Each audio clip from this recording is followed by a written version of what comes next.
Okay, hello, good morning, good afternoon, good evening, depending on where in the world you're joining us from. Thank you for joining us for our pre-arrival webinar focusing on student health, immunization, and insurance requirements. Before we begin, if we have not had the chance to welcome you, such a warm welcome to UC San Diego. Congratulations, you made it, you're here. That's like such an accomplishment in and of itself. We are just so excited to continue to interact with you, to meet you, and support you as you make your way to UC San Diego. My name is Grace Fuller. I get to serve as the Manager of International Experience and Engagement here at the International Services and Engagement Office, otherwise referred to as ISEO. And I have so many wonderful colleagues here today, true experts in their fields, and I'll hand it over to each one to introduce themselves. So Jessica, go ahead. Yes, hello, good morning or good evening, wherever you're joining us from. My name is Jessica Boyle, and I am an International Student Advisor here in the International Services and Engagement Office.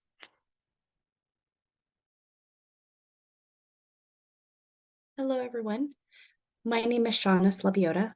I use pronouns she and hers, and I work in the Division of Graduate Education and Postdoctoral Affairs, which we usually abbreviate as GEPA. Welcome.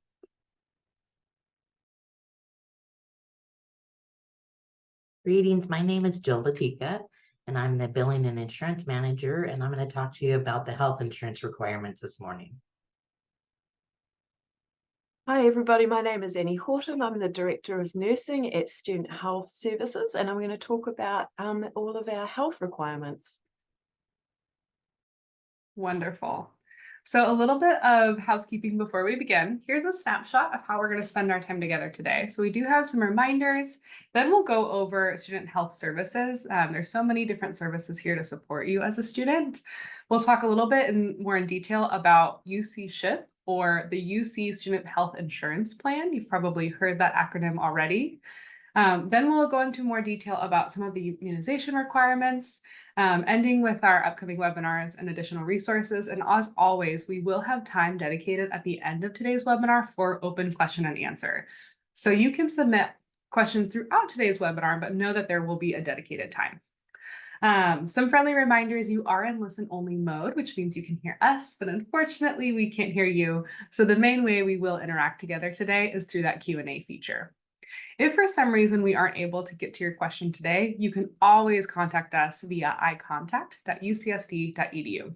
And finally, we are recording.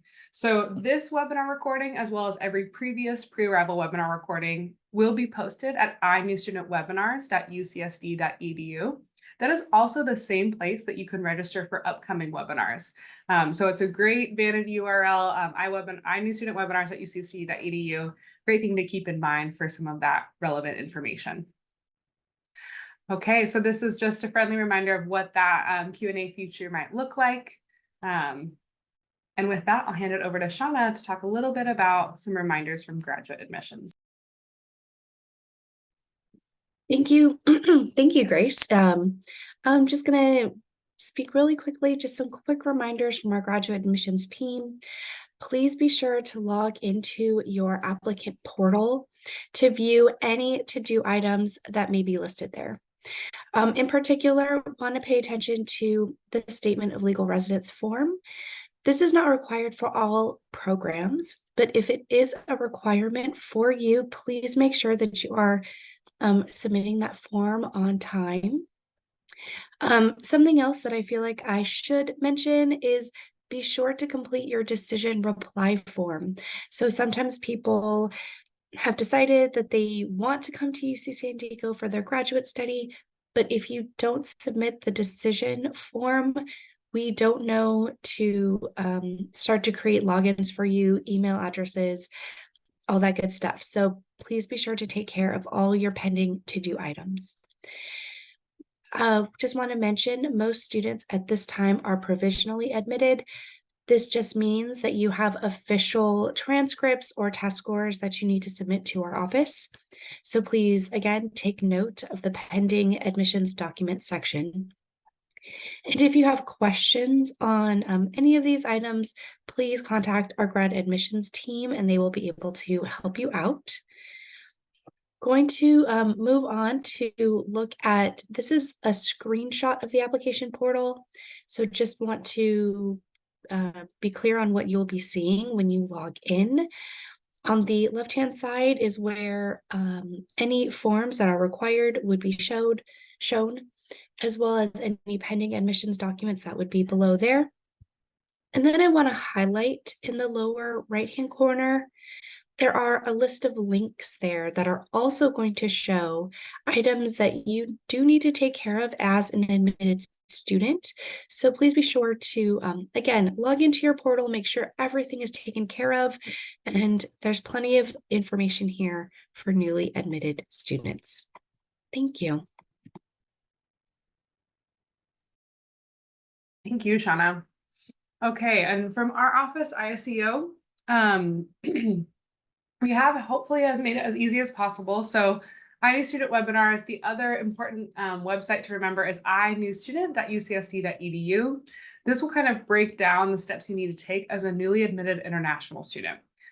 So the first screen here you'll see is where it will take you, the landing page, and then you'll click on, most of you graduate students, and it breaks it down to step 1, 2, and 3. So the process for applying for your F1 or your J1 visa, other things that you can take care of as you're preparing to arrive, and then finally what to do upon arrival. So this is a great resource to refer back to. We highly recommend it. Our team has done a great job kind of building out those steps. And with that, I'll hand it over to Jill to talk a little bit more about student health services and immunization requirements. Thank you, Grace. Again, my name is Jill. My pronouns are she, her, and hers, and I'm the insurance and billing manager at the Student Health and Wellbeing Clinic on campus.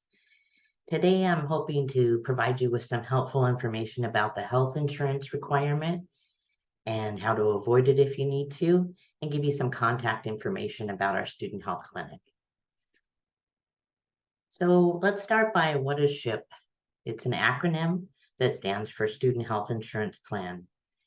Over 20 years ago, the University of California Regents decided that in order to protect our campus and the students residing and attending on our campus, they require that comprehensive health insurance be required of all registrants, and it has to meet an agreed upon criteria in order to be waived if you need to opt out. As many other universities and colleges do, they decided to add the health fee as a non-academic requirement to the registration fees paid by every student. The health fee may be opted out of by successfully completing a health fee waiver form. That application can be found on the Triton link, and I'll go over the open timeframes. Those that don't opt out will automatically be enrolled in the student health insurance plan to ensure that you have adequate coverage while attending the university. And I do need to warn you that we do charge this on a quarterly basis. And for the 24-25 academic year, it looks like it'll be about $2,000 per quarter. If students want to avoid paying the registration health fee for the health insurance, they need to file a health fee waiver timely for consideration. That means that you have to have a comprehensive health insurance in place that's operated out of the United States that claims can be filed at in order to be approved. The criteria can be found on our website, and the QR code there will provide you with more information about what kind of insurance you need. The open timeframes for the waiver are May 6th through September 14th for this school year. So you have about 4+ months to file that application. We don't accept late waivers, and we can't retroactivate the waivers. Once an insurance plan is paid for in the United States, it becomes non-refundable. So you need to act quickly. The waiver must be renewed each school year prior to the fall in order to avoid paying for fall, winter, and spring.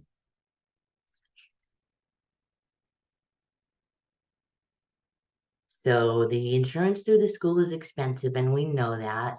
So we do provide you with some international plans that can be found online that can be purchased, and you can use these to avoid paying the health fee. The 3 plans that are accepted by the University of California Office of the President are ISO Care Plan, PSI Platinum Plan, and United Healthcare MediCover. You can go to their websites and check out their plan and see if that meets your needs.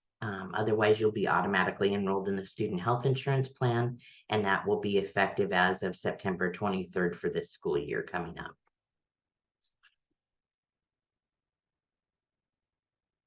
If you do keep the student health insurance plan coverage, I want to provide you with some benefits of the plan so you know what you have and how to access care timely.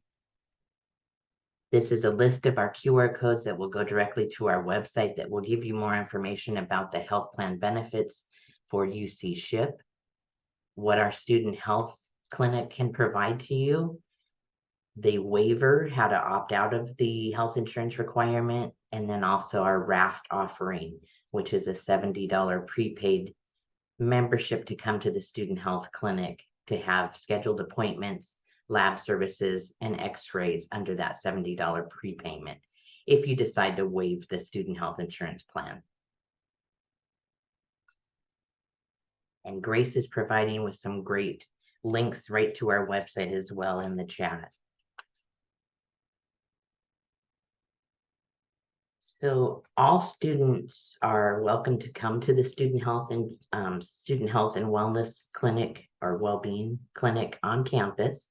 We are centrally located on Library Walk, right down from the Geisel Library, which is this beautiful monument on this page.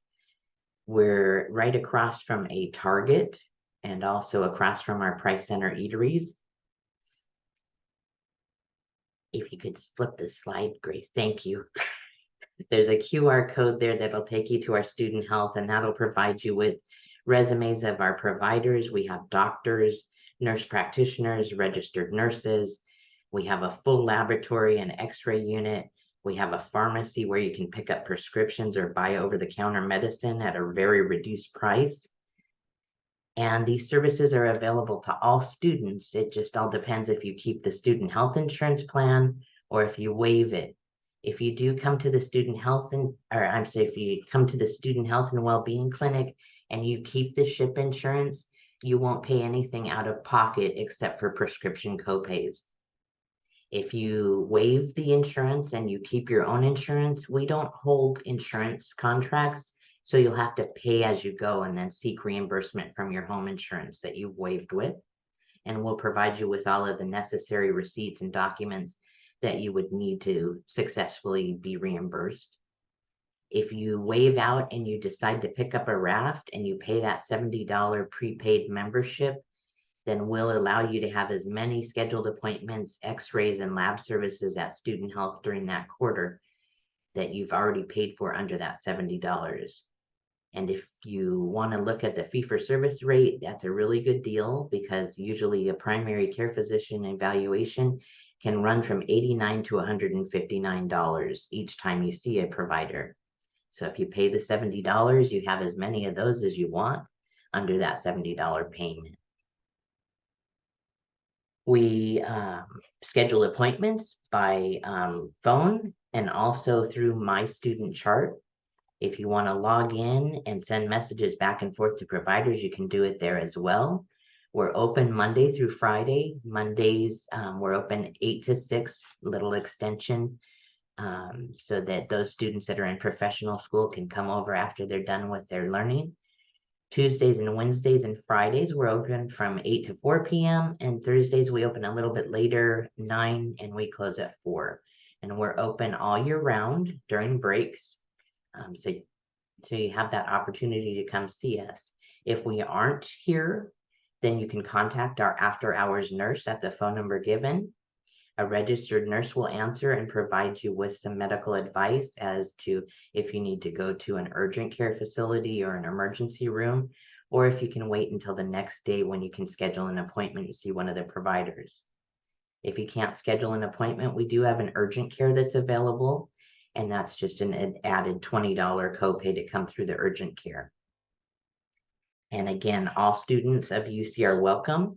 You can utilize our campus student health, or you can go to another University of California school and access services at their student health clinics, just like you would here. And they can build a student health insurance plan if you do keep the SHIP. Otherwise, you're generally paying out of pocket and then seeking reimbursement from your insurance company. This is your first stop. If you have the SHIP, we are your primary care physician office.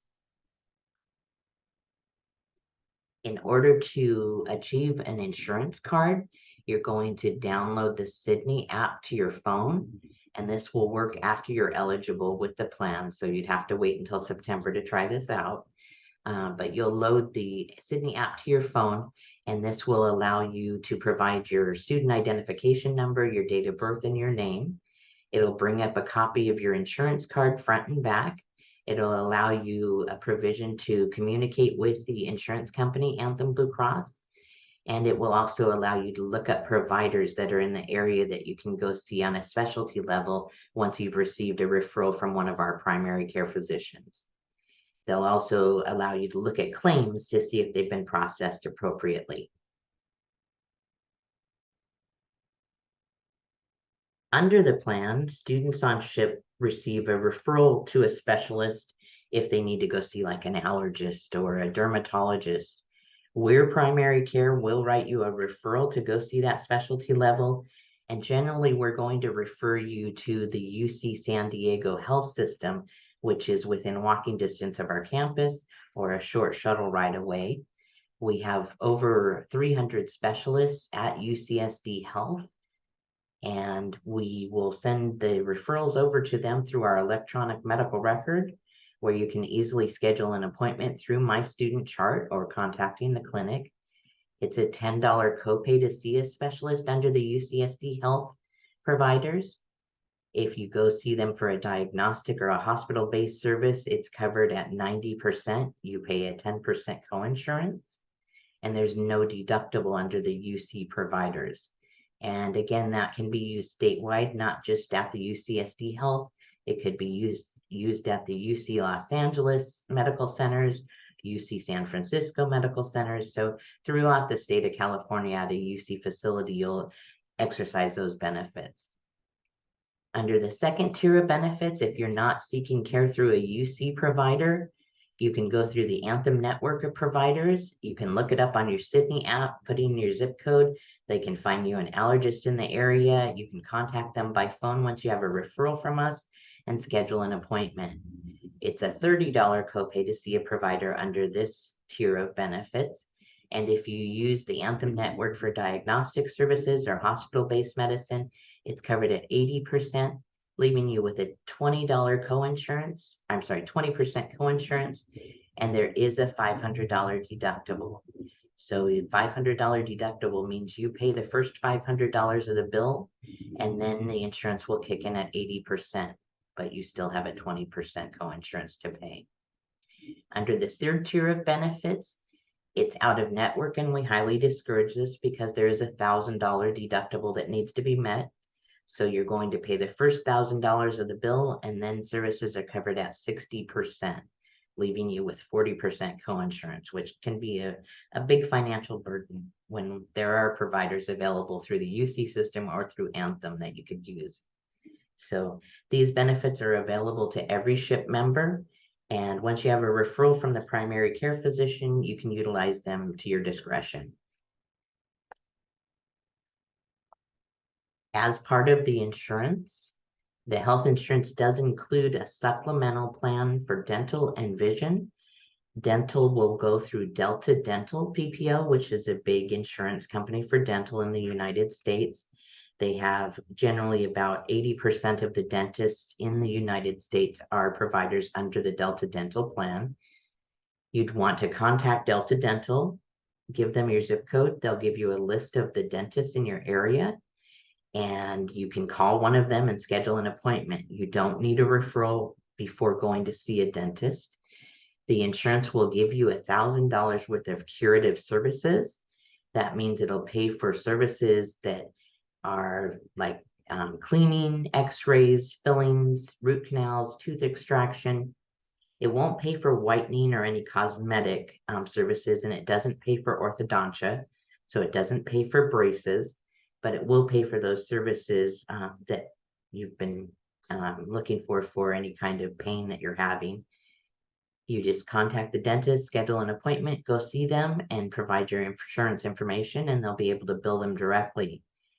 After that $1,000, it is your financial responsibility. So take that into consideration and work with the dentist to get discounts wherever you can because you're a student. And again, referrals are not necessary. You can call the 800 number or you can go on their website in order to find a dentist. Under this plan also, you have vision, and that will provide you with one eye exam per school year. And they'll also provide you with $120 to apply towards the purchase of frames and lenses for glasses or contact lenses once per benefit year. And that benefit year does run from August 1st through July 31st each school year. So we have a optometry unit right here in our clinic. If you want to contact them and schedule an appointment, you can do that. Or you can schedule through MyChart.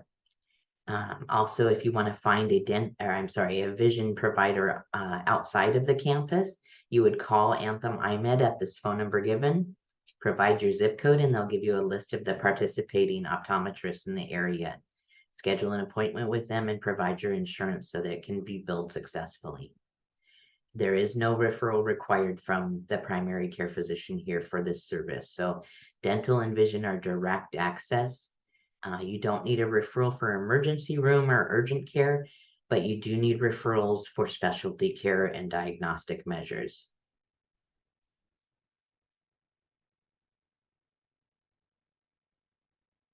In order to set up an appointment with one of our providers in our clinic, you can contact us at either one of these phone numbers provided, or again, you can schedule through MyStudentChart. You must have a prior referral before seeing a provider outside of the clinic. So it's super important that you contact us. Either you can have a televisit or you can come in and see one of our providers for care. Some resources for you. I wanted to provide our phone number, our email, and our Zoom, and also provide you with a list of the insurance companies and their websites so that you can contact them or take a look at their website to find out more about your benefits or ask questions specific to your level of care. All of that information is provided for you here. And we do face-to-face Zoom meetings with students on Monday, Wednesday, and Friday from 11 to 12 p.m. Pacific Standard Time. If you dial in, you'll be able to speak with one of our coordinators, and they'll be able to assist you with any questions that you have. Otherwise, I strongly recommend that you email us at ship3@ucsd.edu, and we'll be glad to answer your question. Our turnaround time is about 24 to 48 hours. And we do intake about 5,500 calls before the fall quarter begins. So we're a busy office. We don't want to mess with students' money, but sometimes we have to answer some questions about why it costs so much and why you have to have health insurance. And the answer is to keep you safe and protect the campus that we work on. So if you do have questions, please contact us there. I'll be answering the chat questions here in just a minute. And if we don't get all of the answers, then please email us.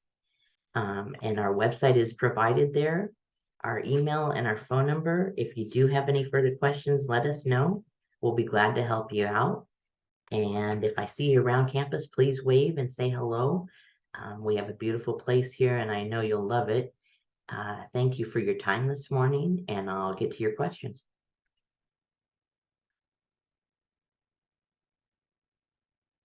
Hello, everybody. As I said before, my name is Annie Horton, and I'm going to talk to you about the incoming health requirements that the University of California has.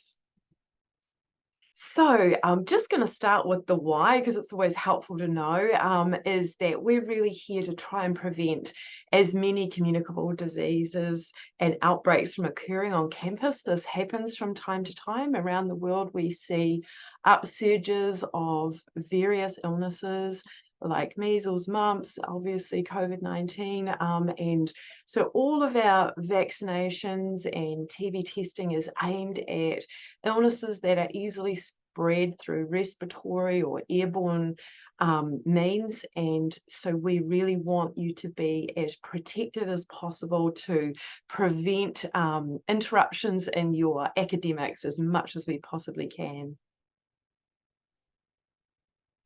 And then what are the requirements? So as I stated before, one of them is tuberculosis risk screening. And some of you will require testing, and this is determined by risk. So when you do your initial questionnaire, you'll find out whether you need to do testing or not. The other aspect of our health requirements are immunizations, and I have listed the immunizations there, and also the COVID-19 vaccine. And we do just consider the COVID-19 vaccine slightly separately because it is a newer requirement, and so we just call that out. And our deadline for everything is July 10th. And in terms of starting this process, you will need to be assigned a UCSD student AD login, which is your student email and password, and also have been loaded into our health system, our electronic health record, which is where all of this information lives, which is a confidential and highly safe place where health information is deposited into. And this information will be available for you to look at and access at any time now or in the future. And the student-facing portion of this is called MYSTUDENTCHART, as it is a specially designed section within our system is called EPIC. And it's a place where you can send us messages, where you can upload your documents. And that messaging feature is a really important part because we are here to assist you with this process. And so I did see a question in the chat just before about they're getting this error message, and that is because you won't yet have been loaded into our system. And those loads start very soon. We are in March, so April, May, you can expect to start accessing these requirements. This is what this part of the process looks like in MYSTUDENTCHART, and everything can be accessed through the menu, and we have our own special section there called Immunizations and Screening, and clicking on this will take you to the desired spot where you will be needing to upload everything. The only exception to this will be the COVID-19 vaccine that has its own special little spot, but you will easily see it on the menu when you go into there. And these are the two pieces that you're going to see in the main part of this immunization and screening, the first being tuberculosis and the second being immunization history screening. And once you make a start on that, you will be prompted to input information and to upload your documents. So now I'm just going to take a deeper dive into the tuberculosis health requirement. As I alluded to before, the first thing that every student will see, and this applies to newly incoming graduate and undergraduates, readmissions. If you've deferred, you will need to repeat this. So everybody is required to do this. It needs to be done within the year preceding your incoming quarter. So if you are incoming in the fall, it will need to have been within the year running up to that fall, running up to September. So if you've done it in the past, you will likely need to do it again. That was another question I saw pop up in the chat there. If you are prompted to do TB testing, we have a special form that you will see, and also everything that I talk about is on our website. It is not yet updated for the upcoming fall, because we're still working through our incoming spring students, but you will see very soon that that is available to you, and all the updated forms will be available to you, including this TB testing form. We accept TB skin testing, We accept TB blood tests called a quantiferon or a T-spot, depending on which lab that you use. Or if you can't access those forms of testing, we will accept a chest X-ray. And then all of that gets uploaded and it is reviewed by one of the team, one of our registered nurses on my team, and they will communicate with you. So it's very, very important that you don't just upload all of this documentation and then say, oh, good, I'm done, because we will be wanting to let you know that you've achieved compliance or not, and if not, how to actually get to where you want to be and get all of the pieces that we need in place before coming onto campus. It's very important with tuberculosis screening that this is done prior to coming onto campus, because obviously we're wanting to protect you and the entire community from active TB. So it's very, very vital. And again, the deadline is July 10. If you don't submit this in around this deadline time, then an enrollment hold will be placed on your UCSD account, preventing you from enrolling in full classes. So it's extremely important that you take action on this. And sometimes, obviously, lots and lots of students are submitting around these deadlines. And so it's vital that you act ahead of time and get this documentation to us so that we have plenty of time to process this. And also, when you engage in this process, additional testing may be needed, or aspects that you haven't yet done. So, and you know what it's like getting healthcare appointments. So it's really important to get onto this as soon as you are able to.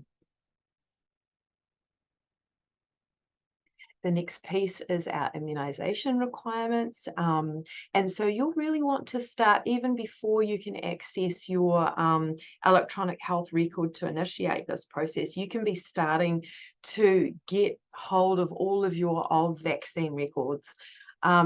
And that way you've got a really clear idea of what you've had in the past, because many of these vaccines are given in childhood. So it's not like necessarily you're going to need to get these vaccines before coming. There may be a few that you are missing or some that need boosting, but you will have had lots of these vaccinations in school or at your doctor's office. So start acting and getting those records ahead of you. So in front of you, so that when the portal opens for you, you're able to self-enter those dates in and you are able to upload your records. And again, deadline July 10th. Now, holds for immunizations are not placed in July. They're actually, we give you the beginning part of the full quarter to catch up on any of those, because many of you coming from other parts of the world may not have had access to some of the vaccines that are required. So we do want you to input as many of the vaccines as you have had, and then if there are any gaps, you'll be able to get these in the US. If you take up UCSHIP, which is the school insurance that Jill was just talking about, you'll be able to come to Student Health Nurses Clinic and get these vaccines. We offer all of these vaccines. Under UCSHIP, having these vaccines at Student Health, there will be no charge to you. If you choose to get RAFT, you'll be able to perhaps get titers, which is a blood test that you can get to show you have immunity to several of the vaccines that you may have had but can't find definitive records for. So there's lots of advantages to having UCSHIP, and if you choose not to get UCSHIP, to sign up for RAFT, because you'll be able to get some of the additional pieces that are missing in a really timely manner and convenient manner. The COVID vaccine. So many of you, I've listed there the FDA and the WHO approved vaccines. There are actually slightly more than this now, but any that are approved, you will be able to input into your chart. We really would love to see your initial doses, but actually what's really vital is your most recent booster. Now, in the US, a new booster came out in September of 23. And depending on where in the world you've come from, you may or may not have had access to that. You will be able to get that when you come to the US. It's covered under all health insurance policies. You will be able to access it for many insurance types at retail pharmacies or here at Student Health. We do provide you with exemptions for medical and strongly held personal beliefs on this vaccine only. And you can apply for a postponement too, also for pregnancy or disability reasons. But yes, it's now a little bit like the influenza vaccine, which is also required, but actually not until the fall quarter. But the COVID-19 vaccine in the US is evolving into a seasonal vaccine. So what's going to be most important is that you have the most up-to-date vaccine to provide you with protection for the current variants that are circulating in the community. And so when you go into the electronic portal, My Student Chart, this is what you will see where you are self-entering dates. If you hover over any of the little info bubbles, it'll give you more information, and then it will have more spaces than needed for you to enter your dates, but it will tell you in the bubble exactly how many doses are required. We also have a form that you can take to your healthcare provider to assist you with this process should you have gaps or you just need guidance. And on that form, which is on our website, you will be able to see exactly what the requirements are, and having that in front of you when you fill out your online portion of the self-entered part will help you enormously. And as I said before, you will be able to reach out to us through Ask a Nurse, which is our team that are ready to receive any of your messages. And getting help, as I referred to, we also have an email. Now, we don't want you to send any health information, but if you're having technical difficulties accessing My Student Chart or uploading, if your document's not uploading properly, we do have an email there. Now, we ask that you don't add any health information in there, because email is not a very safe way of transmitting health information, and we really want to protect those details for you as much as we possibly can. And we know that through our electronic medical record, your information is safe and protected there. We can't say the same about email. There are multiple email hacks that go on all of the time, but it's a great place to ask questions of a technical nature, and we can assist you with that. But if you can get into My Student Chart and you can see the Ask a Nurse function there, that is really the safest and most direct way of getting your questions answered.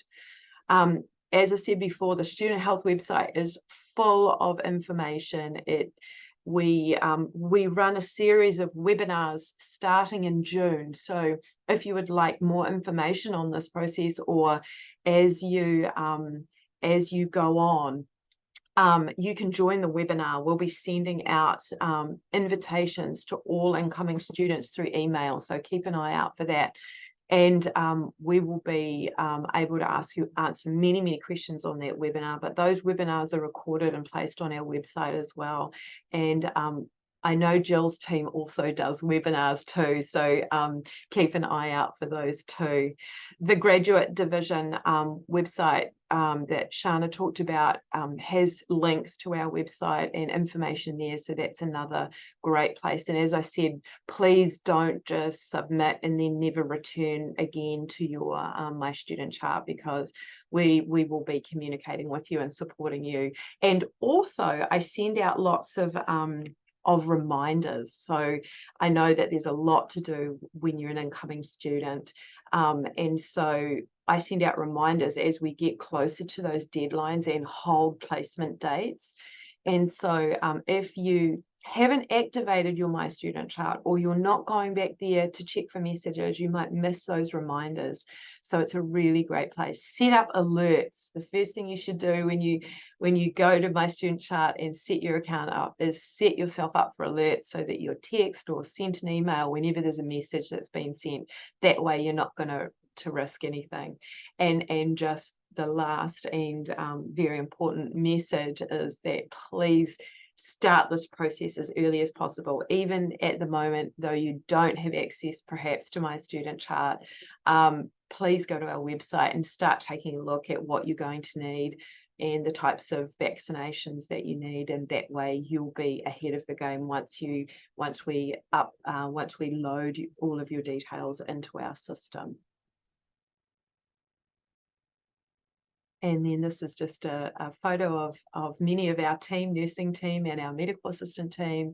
And these are the folks that will be helping you. And we've been doing this for a very long time, and we are happy to answer any questions or any concerns and assist you to meet requirements in a timely manner. So thank you so much.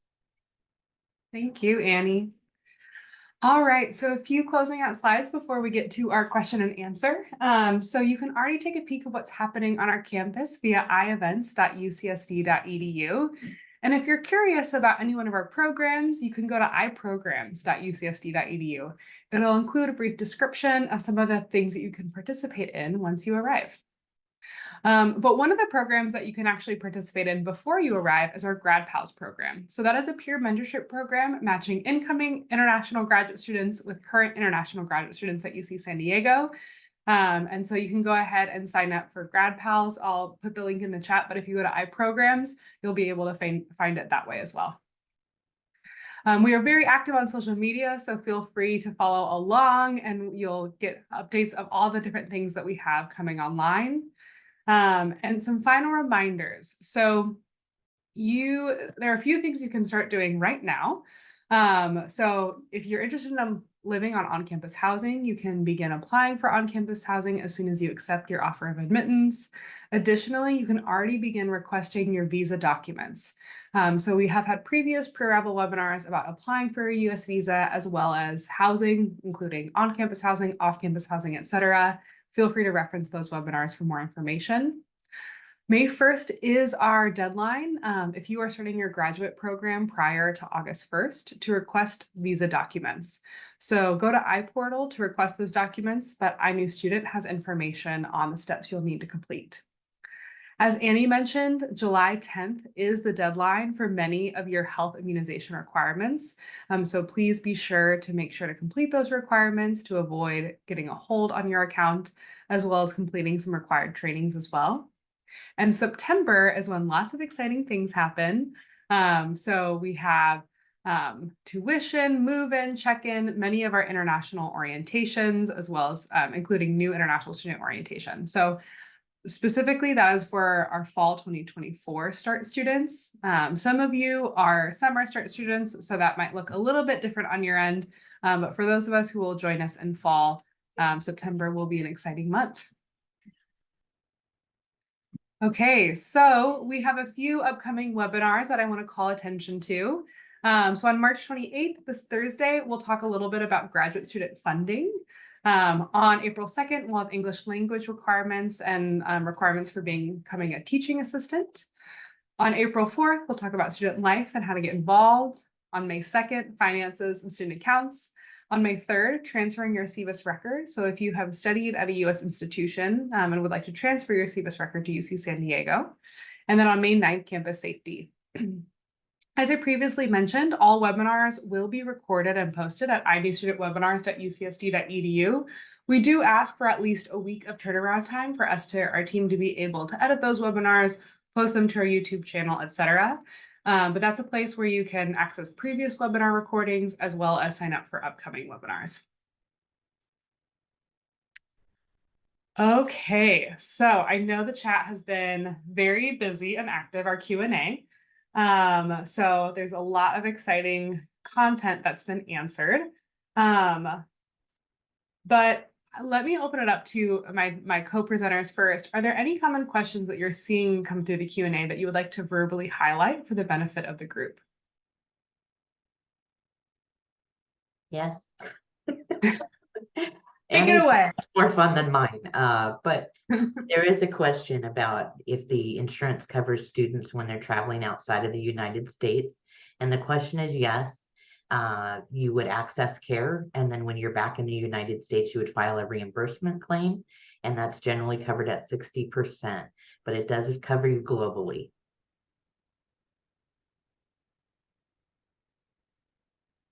And from my perspective, there were some questions regarding the COVID-19 vaccine and the concern around side effects or adverse reactions. If you have had any of these in the past, then you can apply for a medical exemption from the COVID vaccine or any vaccine actually.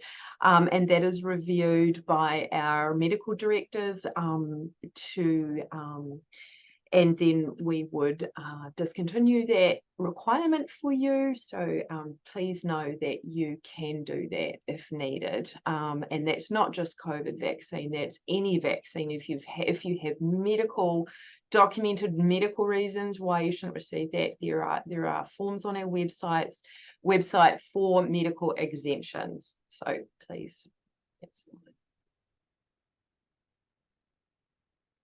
We've had a question come via the chat, and I want to give a friendly reminders to our attendees. When submitting questions, it's helpful if you refer to what kind of test or what kind of documentation. We have many different presenters here, and so the question reads, do we have a test report dated within 3 months? Need to have a test report dated within 3 months of the date of submission. That could refer to maybe your transcripts, and our team from GEPA would respond to that. It could refer to your visa documentation and our team, ISEO, and it could refer to medical tests, and thus our team from Student Health and Wellbeing would answer. So in a great way, we have so many experts who could answer that question from all different sides, but we want to make sure that we're actually answering the question that you're asking. So when possible, try to be specific and saying what tests or documentation that you're referring to, and we will do our best to answer those questions.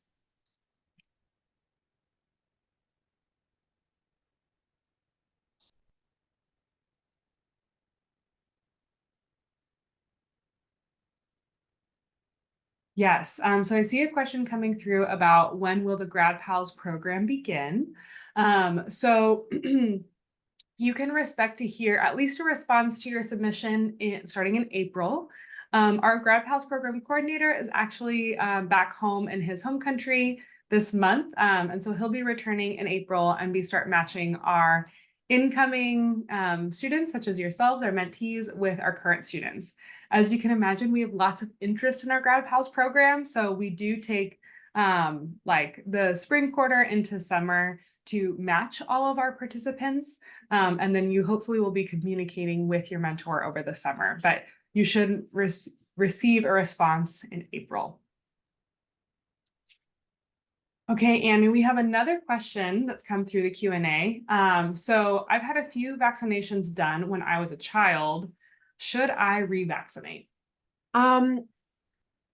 Generally speaking, no. If it's a required vaccine, so for example, we'll take the measles, mumps, and rubella vaccine. So the requirement is to have two doses of this, with the first dose being on or after your first birthday, and at least 28 days between doses. So if you meet all of those requirements and you have the dates and you have a record that you can upload that shows us this, you do not need to revaccinate for this at all. But if perhaps we're talking about the meningococcal vaccine, you may have received one at the age of 10, and the requirement states that you have had a booster dose on or after your 16th birthday, then you will need to get another vaccination. So it really depends on your history and what you've already had, what you've had access to. For example, in some parts of the world, the Tdap vaccine is not available. So that covers tetanus, diphtheria, and pertussis. And pertussis is whooping cough. So you might have had the tetanus vaccine as a child or even as an adolescent, but you may never have had the Tdap vaccine. So you may need to wait until you get to the US to be able to access that vaccine. So there's not one answer I can give you for all of those. The other option is if you think you've had the other vaccine that I can highlight is varicella, which is the chickenpox vaccine. Now, you may have had chickenpox as a child and have no vaccine dates, but it's not appropriate to get a vaccine if you've had the disease. Therefore, you would ask your physician or your care provider to run a blood test to show immunity, and so you would enter your date that you got that blood test and you would upload that copy of that lab result. So there are lots of answers to that question, and so you can always, if what I just said didn't answer, you can always send us a message once you have access to my student chart. Wonderful. Another question that's come through is, do we need to get official translations of our medical records and documentation if they are in another language? We don't require official translation, but we do require that we're able to read your records. So you may wish to translate that or have it translated. I will say for tuberculosis testing, particularly chest x-rays, I would say yes, we do need an official translation. They can be very complicated and it's very difficult to translate those documents yourself. So that is a document you may wish to get formally translated. If you're not sure, you can always upload what you have and we will give you feedback as to what we need from that point.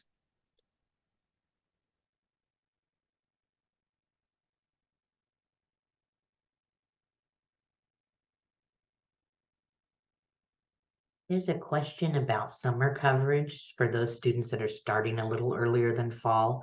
We call you early start. Catchy. You're starting earlier than the fall.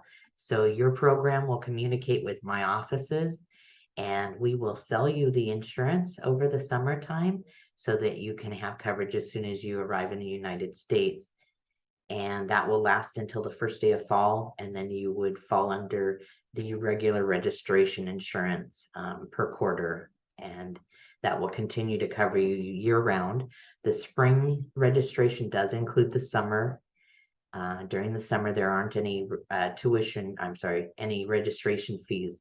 So the spring coverage that you pay for will cover you over the summertime. So yes, you will have early start coverage if you are coming in earlier than the fall. The SHIP $2,000 mandatory one for every student. Graduate students pay $2,000 per quarter. Undergraduates pay a little bit less, and that's because they don't use it as much as the graduate students. It's based on utilization of the plan. So I'm sorry it's so much money. It is expensive here. There is a question there about what proof to show that you've been vaccinated. So that would be your vaccine records. So you can get that from your school, from your doctor's office, from a pharmacy, or anybody that's provided vaccination should also be providing proof that they gave it to you. So that is the record that we want you to upload.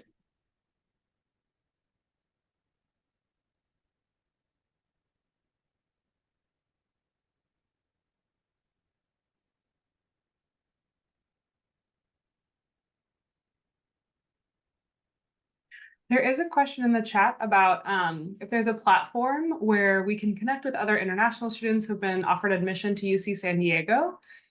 So starting in June, you will be added to iTriton. That is our Canvas course. And you will be able to meet many other international students who are starting at UC San Diego, either this summer or fall. So we're really excited. It's going to go over a lot of really important information for you, but there are discussion boards and opportunities for connection throughout iTriton, throughout the course, where you can get to know different international graduate students that way. So look forward to it.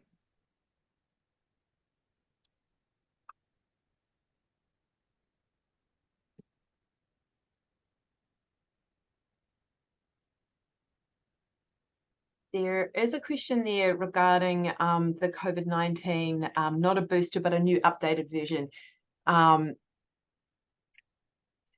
So what we want is you to have the most updated version that you can access.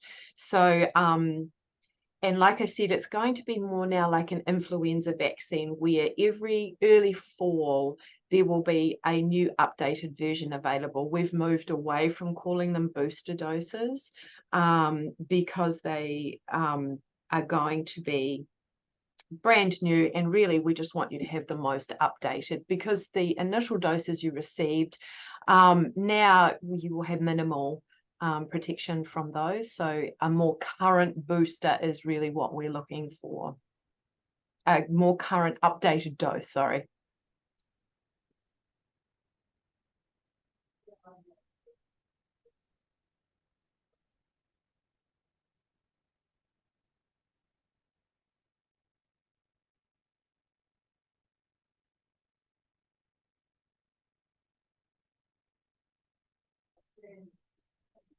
All right, so we'll allow for a few more minutes for any last questions to trickle in through the Q&A feature.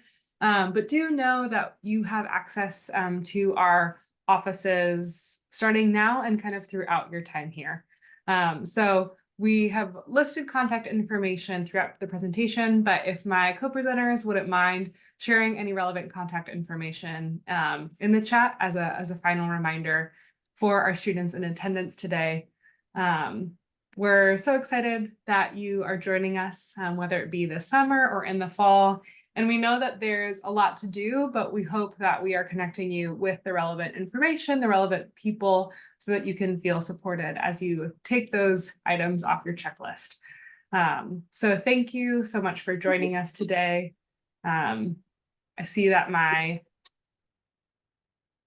Yes, of course. We are so happy and we're glad that you're finding these sessions useful.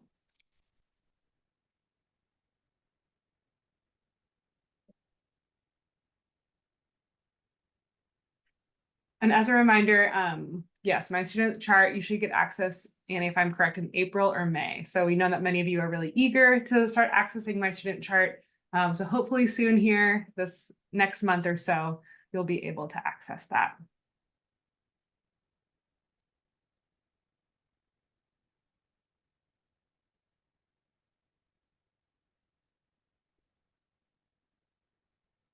All right, and with that, we are going to wrap up today's session. We hope you'll join us later this week on Thursday, as well as into the coming weeks. But with that, take care, have a great rest of your day, and happy spring, everyone.